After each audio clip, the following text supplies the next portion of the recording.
प्रज्ञेश आणि यशचे blood taste केले आणि त्यांचा रिपोर्ट आला आणि मॅडमनी सांगितले की आता यशचे रिपोर्ट आलेले आहेत. यशला बोन मॅरो ट्रान्सप्लांट करण्यासाठी लवकरात लवकर ॲडमिट करणे. नंतर मग आम्ही लवकरात लवकर त्याच दिवशी रात्रीच्या गाडीने औरंगाबादला आलो, कारण की इथे सर्व तयारी आणि सर्वांना भेटायचं होतं.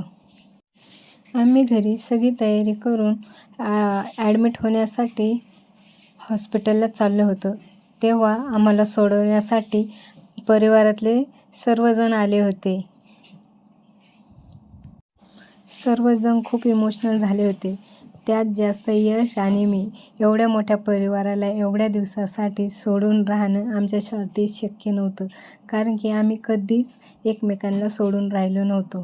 पण आता हा बोन मॅरो ट्रान्सप्लांटचा प्रवासाला आजपासून आमची सुरुवात झाली असे मला त्यावेळेस वाटत होते. कारण की बोन मॅरो ट्रान्सप्लांट झाल्याच्या नंतर वर्षभर कुणाला भेटायचं नव्हतं. नंतर यशच्या पप्पांनी दिवेकर सर आणि फिरोज भैया म्हणजे त्यांच्या मित्रमंडळीचा निरोप घेतला आणि बसमध्ये निघायला सुरुवात केली. यशचे मित्रमंडळी खूप नाराज झाले होते.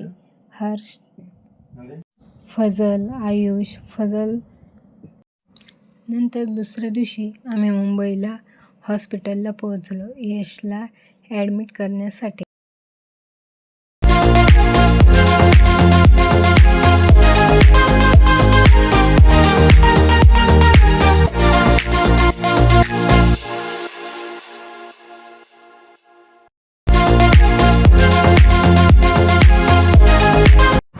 आतमध्ये जात असताना माझ्या मनात एवढी बेचैनी वाढली होती. तसेच स्वतःला सावरून यशला घेऊन चालले होते. मनात फक्त विचारांचं वादळ होतं. आता काय होणार, कसं होणार, कशा प्रकारे होणार, ही सारखी चिंता आणि टेन्शन. ॲडमिशन झाल्याच्या नंतर हॉस्पिटलमधील सर्व प्रोसिजर होऊन यशला ऑपरेशन थिएटरमध्ये नेऊन सेंट्रल लाईन टाकण्यात आली. यश हा शुद्धीवर आल्यावर थोड्या वेळाने त्याला जनरल वॉर्डमध्ये शिफ्ट केले. हा BMTचा प्रवास पूर्ण करण्यासाठी यशला तुमच्या आशीर्वादांची खूप गरज आहे. प्लीज यशसाठी तुमच्या आशीर्वादाची आणि प्रेमाची आणि प्रार्थनाची गरज आहे. कारण सध्या माझ्या बाळाला तुमच्या आशीर्वादाची, प्रेमाची आणि सहानुभूतीची खूप गरज आहे. प्लीज माझ्या बाळासाठी देवाकडे नक्की प्रार्थना करा.